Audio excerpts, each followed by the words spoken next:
Holy smokes, we've got another movie review. Hey, nice pun. Thank you. Smoke Jumpers.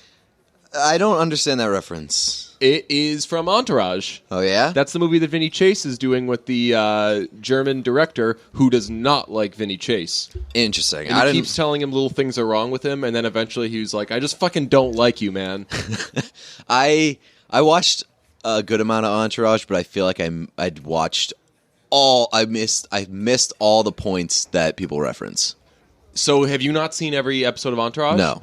My respect for you just went up so high. I've seen a lot of it, but again, I think the few episodes that I missed a lot of references. So you were probably in high school, college during Entourage? Yeah. And you did not feel compelled. You said, I don't need to be watching this. That makes me think so fucking highly of you. Cool. Because every fucking guy was like, Entourage, Vinny Chase. And then when people would be like, hey, you know Entourage sucks, right?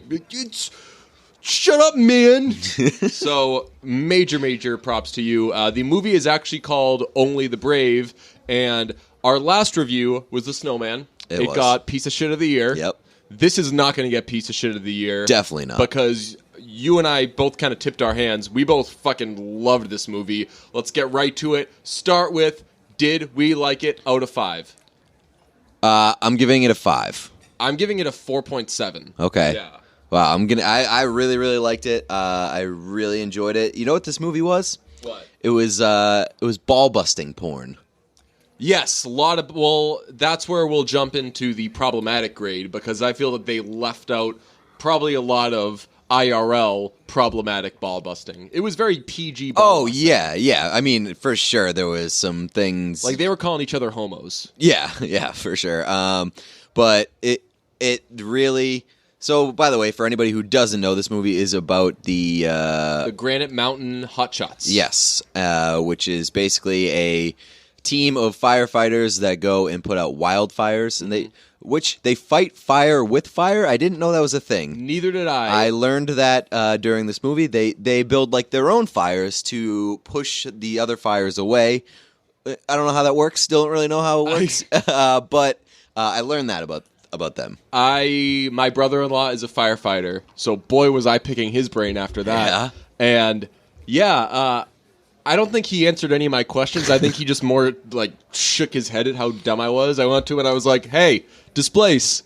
Oh, not quick enough. And he was like, I'm a firefighter. I don't do, like, you don't fucking displace in buildings. Yeah, it's structure. Yes. Structure firefighters and wilderness firefighters. Right. Very different Yes. jobs. They both are trying to get rid of the fire, but the wilderness fighter fires, they've got a much kind of it's kind of a longer game, you know? You've got They're strategists. Yes. They're a lot of it is strategy. Right, like they know we've got this area is going to fucking go down one way or another, you know? Mm-hmm. But yeah, it's really cool though. I mean, you see them, they burn off shit, they make lines. Lines are cool. I'm really getting into wilderness firefighting. Oh, okay. You're not a drug guy? No. Okay. Not for me, no. I've done a lot of Adderall in my day, but it was all prescription in like 6th grade. And you didn't smash it up on a No, desk? I did Adderall way before. Adderall and Harry Potter. I was doing that shit in 6th grade. Nobody fucking knew about it. And then like 2 years later, everyone fucking thought they were tough because they were doing Adderall and watching Harry Potter shit. Fuck off. So I go 4.7. I liked the story a lot, or I don't like the true story part of it. Do we not spoil this? I'm a little divided on it because it's a true story. So if you actually know what happens, then there's not much to spoil. Right. That's always like the biggest thing. It's like Narcos season 2. Right. Pablo dies in the end. Yeah. It's like Pablo Escobar dies. You know that he's going to die. You just don't know when it happens. Right. So I'll say that if you haven't seen it, stop listening now and loop back afterwards. So I did not know. I knew that this was a true story, but I didn't know that it was a story about the one survivor of a 20-man team. I thought that it was building up to Josh Brolin's character dying. Yeah. I thought it was about the relationship between those two guys, an addict and a former addict, kind of that father-son type relationship, and it all builds to Josh Brolin dying.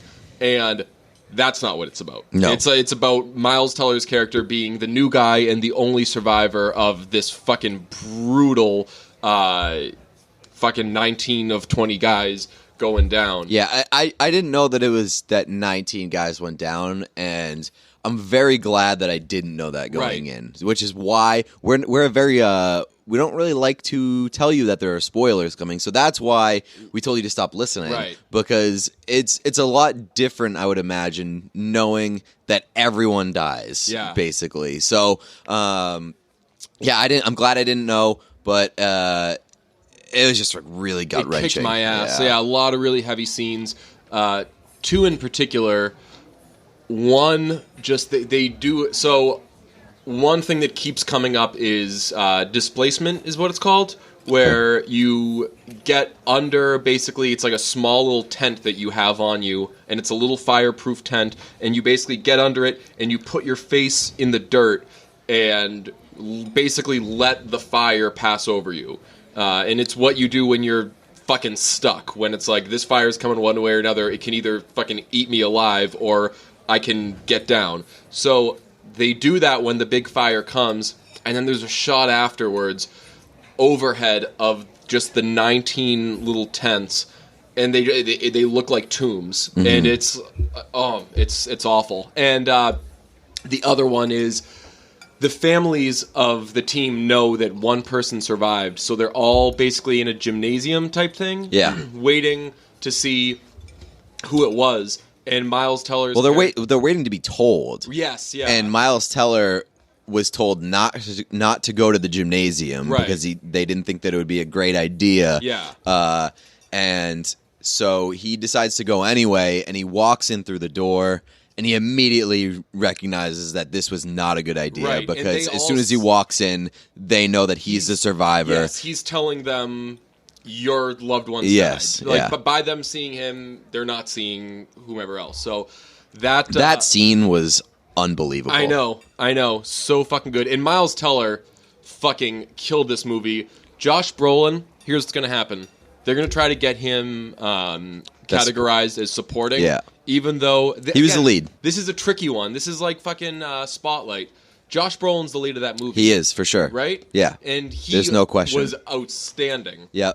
Everybody was pretty good. Like, I thought Taylor Kitsch was really good. Taylor Kitsch was awesome.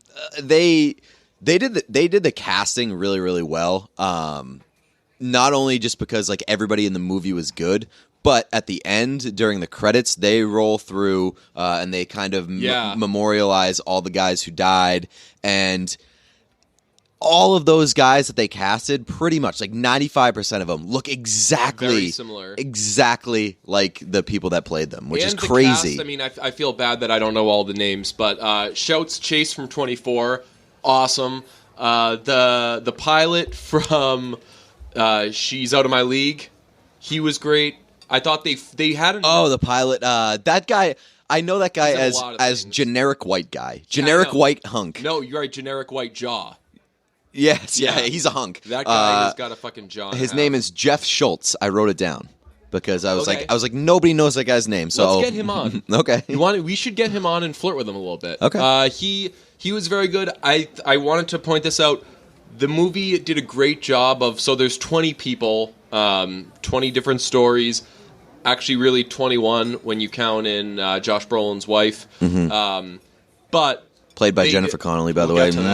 We will fucking get to that. They did a great job of focusing on the right amount of kind of main characters. There were roughly 5 or 6 of them. Because if you do 20, then... it's overwhelming. You're going to have to make a fucking 3-hour movie. And especially, they're all white guys. So there's going to be a lot of, which guy's the captain, which guy... Yeah, they show guys throughout the course of the movie. I'm like, I haven't seen that guy before. Is he new? It's like the first season of The Office, where... Right, there's just and there's just a bunch of people who kind of walk in and out before they decide, you know what, we're just going to show these 10 or 11 people. Yeah. So, 4.7 for me on like... 5 for you. Now let's get to how did they look. 5s across the board. Miles Teller looked like he plays a junkie well. Yeah, he does. I was originally going to give it a 5 because everybody looks unbelievable. I'm going to deduct half a point because Miles Teller keeps wearing white sunglasses with blue lenses. Yeah. And that's just a horrible look. If memory serves, though, he's wearing the T-Pain Oakleys. The white Oakleys? Yeah. So white sunglasses are bad. It's a bad look. Yeah, well, bleach blonde hair is a bad look. Agreed. So it kind of sells the junkie look, but I'm still going to deduct half a point because that was they didn't need to do that. He still would have played a great junkie even if they didn't have awful white and blue sunglasses. So you're going 4.5? 4.5. Okay, so I'm going 5.0, although I feel like I should be going 4.9 because there's one small little thing that I could have used in this movie that was not there. Go on. Wyatt Russell. He should have been in that movie, yeah, right? It's a very rugged bunch. Very Yes. like they're bros, but they're like do shit. Do shit on our own bros. Like this is like they're good people, but like they just have bro-y tendencies. Yes, exactly. So I think Wyatt Russell definitely would have figured into the mix. A lot of facial hair. Yeah. In that movie, Which that must be another difference between structural firefighters and wilderness wild firefighters because firefighters aren't allowed to have facial hair. Oh, really? Yeah, I didn't know that. because you had to put on masks and shit like that. Yeah. Well, yeah, I mean that would make sense for. The actual New York Yankees. yeah, it would make sense. They didn't wear masks at all during the movie. Yeah. It's not something that they seem to have to do.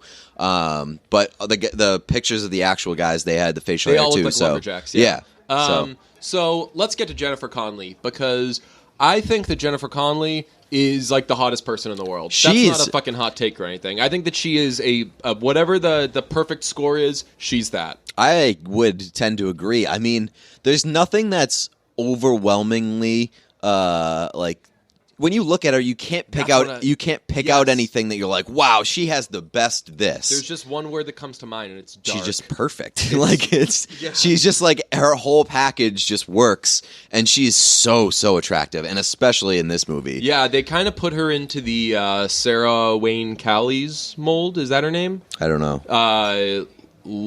Shit.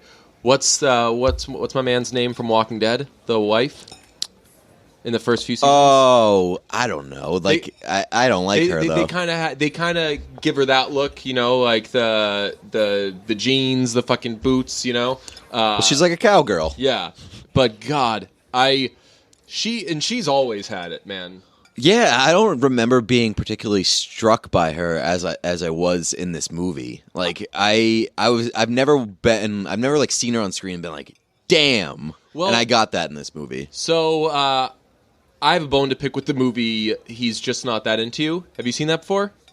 No. It's one of those Valentine's Day Yes, jobs I know exactly what it is. Huge fucking cast. Bradley Cooper is married to Jennifer Connelly and He is cheats cheating on her with Scarlett Johansson. And to be honest, I'd think twice. Yeah, but going in blind and having no context at all within the movie, I could see like you could look at a guy and be like, I understand why he's having sex with this like bombshell, cheating with like this bombshell woman, like, but you know that it's the wrong decision. You look at his wife and you're like, and a girl like Jennifer Connelly, where again you can't really point out anything that is like amazing about her, but you know that she's like perfect. Yeah, God, I think that was I could see that casting working. The reason he's like pushed away from her is because she's fucking nagging him about quitting smoking. Don't fucking smoke! You're not supposed to be smoking, you fucking idiot. And that's not something that you cheat on your wife over. Yeah. It's like, hey, look, if we're going to have kids, I want you to be around for them. It's like, oh! No, I mean, I was going to say... Boy, am I going to cheat on you. I was going to say, like, I could understand, like, the cheating angle if it was like, all right, I want to start a family, and he's freaking out. Like, I don't know if I want to start a family. He's having, like, a midlife crisis type of thing. Right. But, like, can you stop smoking? It's very gross. Right. And it's like, well, here's an excuse to cheat. That's pretty much what it is. And also in that movie, the most unrealistic part of that movie is Justin Long. Yeah. He plays like a fucking player. He's not Ew. you're not a fucking player, you dork. He played the perfect role in New Girl, where it's just like this dude who just stumbled into something great and didn't know how to handle it. Yeah. That's fucking Justin Long. Also, Miles Teller's wife or girlfriend in this movie Very pretty is girl. phenomenal. Very Her pretty name girl. is Natalie Hall. She's a blonde. Look at you, fucking. I did some Amy research. McNamerson. Her name is Natalie Hall. She's a blonde. She is fantastic looking. So they really covered their bases, men and women, in this movie. I loved how Taylor Kitsch looked, which brings us to: are we going to steal stuff from it? I'm probably at some point in my life going to steal Taylor Kitsch's look from this. He just had kind of no product in the hair, but a little kind of spiky, a little fucking puffy, and a handlebar mustache. He did look great, and he nailed this fucking role. I'm not going to steal that. My only issue with this movie, it's really the only reason it's not a perfect 5 for me, is the movie jumps periods. It jumps months at a time. And yeah, they don't really... The timeline's kind of confusing at points. Right. Like, there's... so Miles Teller gets his girlfriend pregnant, and, like... There's one scene where he is like basically trying to quit drugs and like join the team, and then like the very next scene is just the baby being born, and the previous scene like his girlfriend was 3 months pregnant. Right, and when Josh Brolin interviews him, he says when was the last time he used, and he says 3 months ago, and there's no way of us knowing whether he's telling the truth or not. Like, I honestly thought that he was high when he was in that interview. Yeah, I mean, they do kind of gloss over his addiction. Right. They never go. They establish it in the beginning, and they do a good job of showing how kind of fucked up he is and how much of a lowlife. And then they never go back to it. They never really get hit on his struggle with addiction. Right. Yeah. He's never and. With Josh Brolin's character as well, I mean, that's kind of a late reveal that's why they have that bond, is because he was also an addict. But they jump over the friendship between Miles Teller and Mac, Taylor Kitsch's character, because Taylor Kitsch's character is such an asshole to him right out the gate. He's fucking saying a lot of not nice things, pulling a lot of pranks on him, really does not fucking want him there, basically threatens to kill him, a lot of bad shit, and Miles Teller extends an olive branch, and then they fast forward 9 months, and they're living together, and Miles Teller is basically Taylor Kitsch's fucking guiding light, you know? Like, he's helping this guy become kind of reformed, and not reformed from drugs or anything, but reformed from, he was just kind of a wild card, and now he's kind of becoming a man and becoming a good guy. And I wish that they showed how that actually happened. Yeah, I wish that they showed that too, but I do think that I didn't have a problem with the way that they did it, because they established, like, how they ended up living together, and then they kind of just fast forwarded, and you kind of have to presume that like these two people that like aren't completely where they want to be, and then you put them together, and they probably work off of each other and help each other kind of grow as people, and then they just fast forward, and then 9 months down the road you get them as their more refined product. All right, so I'm giving it a 3.8 out of whether or not I'm going to steal anything, because I don't know fully whether or not I'll ever be able to grow that mustache, so I can't give it a hard 5. I'm going to give it a 3 out of 5 because I might steal some of the ball busting things that they had. That was I think that's like the only real thing that I can steal from this, because I'm probably not going to be battling wildfires. Not going to be rescuing horses and things like that. That's what Jennifer Connelly's character does. About the horses. Yeah, me neither. But like it establishes the fact that she likes a project, which is Josh Brolin was, and what is Miles Teller now. Also, Josh Brolin confused me, because when they showed Josh Brolin, I was like, fuck, when did Josh Brolin become the old guy? I feel like he's been the old guy for a while, but he's been the old guy that is able to pull off a younger-ish guy. Now he's for sure a middle-aged guy. Like he isn't as in shape as he once was. But he still looks fantastic. But he's becoming like a Chris Christopherson or something. Like, you know, like the fucking old guy with the drawl that who else? You know who he is? Who? he's becoming Jeff Bridges, Oh, who's that's also a in this better one. movie. Yeah. Jeff Bridges is in this movie. There's something about fucking Jeff Bridges, I know. man. He is just I know. the fucking best. He's the spice you want to put in that. Absolutely. Fucking, in that sauce. He was so good in fucking Hell or High Water too. Yeah, like he was just fucking. I can't get enough of that guy. And him and Ben Savage. weird connection. I never know that guy's last name. What's his last name? Ben Savage? Hell or High Water. Ben something. Ben Foster. I never. Him and Julianne Moore. I never fucking Ben got. Savage is the guy I from know. Boy Meets I know World. fucking Ben Savage. I've fucking. How many fucking emails have I sent to Ben That's Savage's true. people to get him on this fucking show? All right. Problematic. As you said, there's a lot of ball busting. I'm going to give it, but it's good. The way that the ball busting is presented is good, because if kids are going to watch this shit and take their ball busting from that, they're not these are going to be good calling things, each other yes. homos and Yeah. saying bad shit, because they don't have bad shit like that in there. It's just a lot of PG razzing. So I would give it a 5 for being perfectly not problematic, but I'm going to give it a 4 because one of the razzings was so not cool, IMO. After Miles Teller's character gets bit by a snake, when he's in the hospital, Taylor Kitsch was visiting him, and then as he's leaving, he was like, oh, one more thing. And he turns around, and he throws the fucking snake at him. It's dead. He throws the rattler at him. Yeah, whatever. That's not... I jumped a fucking mile in the air. I was... I thought that was a great move. I thought it was hilarious. No. Oh, man, I mean, Miles Teller didn't think it was funny at first either. Yeah. He was fucking out of his hospital bed. But that is a nice little bonding moment where it's like, hey, buddy, we got this fucker for you, and here's a memento. I would have fucking been like, all right, you get back here. I'm going to fucking give you a talking to. That was capital N, not okay. I have been through something. And to show like the progression of Miles Teller's character, he handled it pretty well, and then he also set the nurse up with fucking Taylor super hot Kitsch. nurse.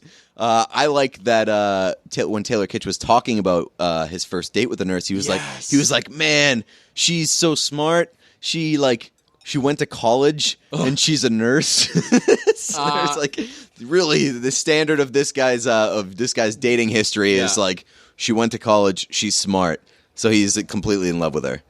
He was so sweet when he was talking about that date, and I forget what he says. There was a line that should have been corny, but it wasn't, because he was clearly speaking from the heart for the first fucking time in his life. He says something like... one of the guys turns around and was like, that's the sweetest thing I've ever heard, man. Yeah, well, what was it, though? It was something like I'm afraid I'm not going to forget her, or something like that.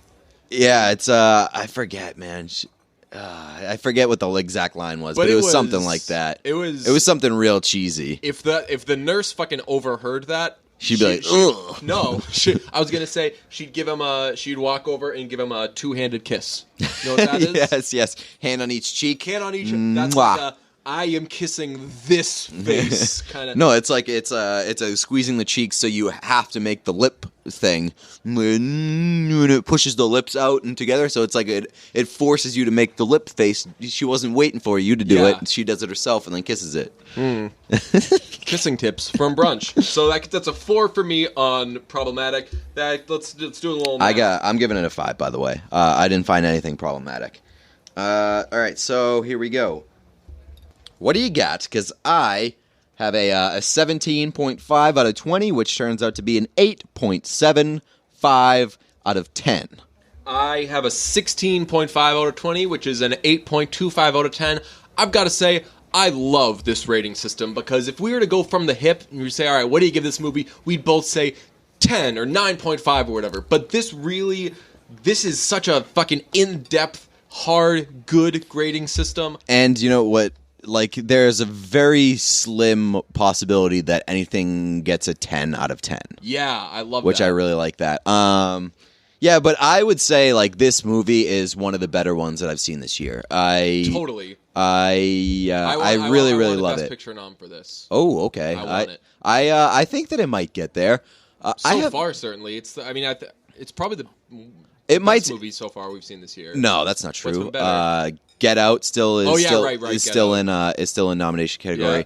I love The Big Sick. I think The Big Sick is a little better than this movie. But I would put this as top 3. Yeah, you know what I liked about The Big Sick? Yes. Ray Romano was in it.